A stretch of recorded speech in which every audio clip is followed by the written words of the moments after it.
Welcome back to another episode of the Real Estate Playbook. I am Joe Cicero. This is my co-host, Allison Bresciani. Allison, Hi. how you doing today? Good. How are you? Excellent. So let's keep with the new format that we've rolled out. I know it's kind of discuss a trending topic based on, what we hear in the real estate market, whether it's agents or consumers. So what do you got today? So today, I was thinking about the lawsuit, the NAR lawsuit that's going on that everybody in our industry has been talking about regarding the antitrust laws that they're being sued over, saying that it's unfair that sellers have to pay the whole commission and agents have to offer compensation to the buyer's agent. And that whole lawsuit. So what do you think about that and everything that's going on there? First, before I answer, I just want to let everybody know that here at the Real Estate Playbook, we like to give a raw, authentic perspective of what our opinions are, not to try to always be politically correct. Also, it's going to be based off the information that we have at hand and how we are interpreting that information, depending if new information is gathered or if it's explained in a different way, which I might have a different understanding, then that perspective might change, but we're always open-minded once that information comes in. What a disclaimer. And I say all that just to say, I don't understand what the big deal is. So, yeah. From what I've read, it seems like, seem to me to be like a money grab, almost like they're trying to get a settlement out of some of the bigger brokerages. Like I read some of where they're going after Gary Keller just based on his book. He was giving an example of a co-broke to explain how the money flow works. It was 3% and 3%. They were kind of getting them for steering, from what I heard in his deposition, or read, I should say, where he's saying, hey, one, that they always have to offer 3% compensation based on that, statement that he was given in his book, but also, two, that his buyer's agents might steer away from showing properties where that full compensation is not offered.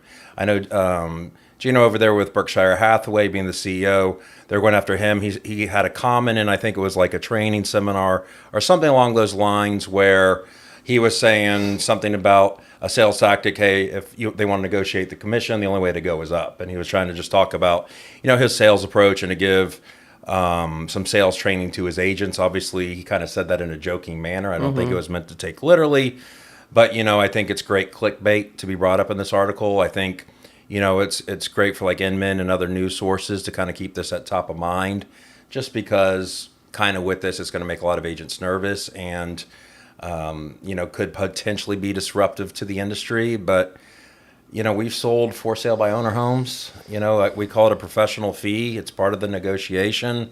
Right now, NAR changed its rules where you can list a home on the MLS with a 0% commission to the buyer's agent, and past, you only had to put in $1. Right. It's not like you had to do 3% or 2.5%. Yeah, wait, I want to stop right there and emphasize this for everybody watching and listening out there. This whole thing about NAR saying you can offer compensation of 0 when right before this, it could have been 99 cents, right? Mm-hmm. Think about that for a minute. Does that really change anything if the buyer's agent compensation could have been $1 and now it can be 0? Now, I know in some MLSs, like I was talking to a friend of mine, Mike, in Manhattan, I believe, and, don't hold me to this, it's believe what I heard. Like there, it's an even split, and the MLS dictates that. They've just changed the rule where that's not the case. So I think in different markets, it could potentially, I don't want to say be problematic, but could impact the way that business is done. But here, from what I know in the state of Florida, the entire state, it's done where you can you can have offsetting commissions. Right. It doesn't have to be a shared co-broke with the cooperative brokerage on the agent. As you said, it could have been as low as $1 before. Right. And, at the end of the day, if it were an issue, I still see in the price be the price. If you have a price that the seller is looking to net and walk away with the closing table, you also have a price the buyer is willing to pay for it. If you have to work in a professional fee because the seller, for whatever reason, isn't paying it traditionally, then buyer's agents have just negotiated it through the contract and either had the seller pay some kind of concession or lower the offer price to offset that cost of the fee. Right. So at the end of the day, I think where a lot of brokerages and agents might be fearful is with a skill set, a deficiency in skill set, and knowing how to explain that and command your worth. And A lot of times I think buyer's agents might rely on the listing agent to negotiate their compensation Right. for them so they don't have to.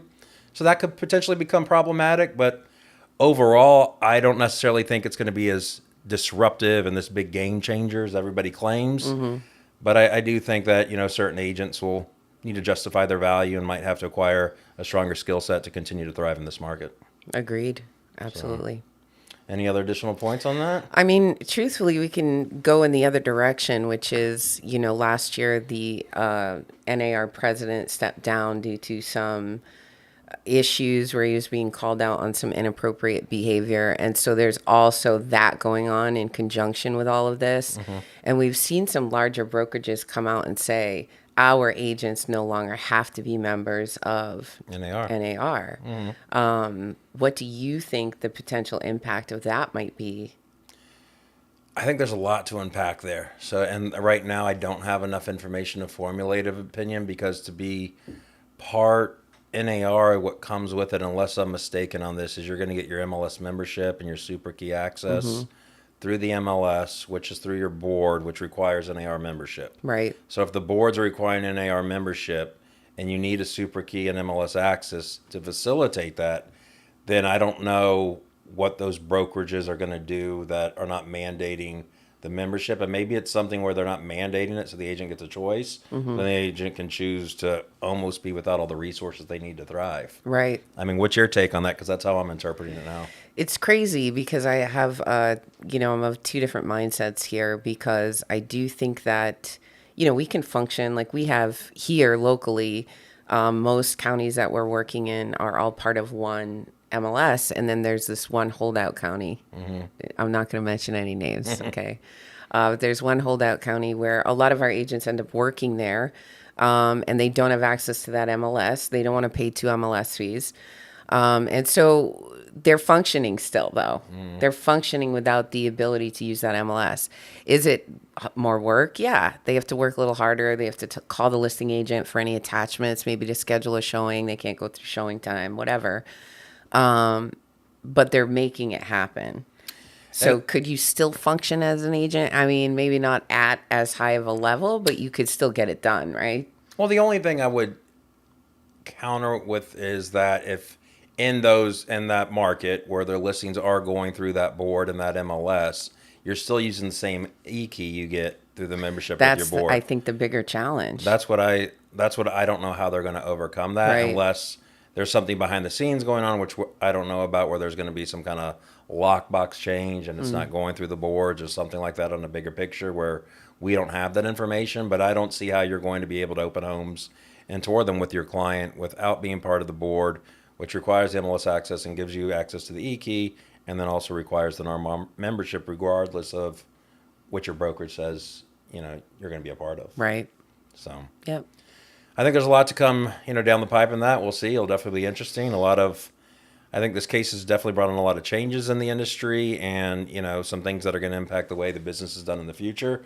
But I think it's a lot to be seen. And I don't necessarily think that this case is going to pose a lot of changes per se, regardless of what the verdict is. But I could see different changes and things being done in the future to kind of hedge anything like this happening again. Right.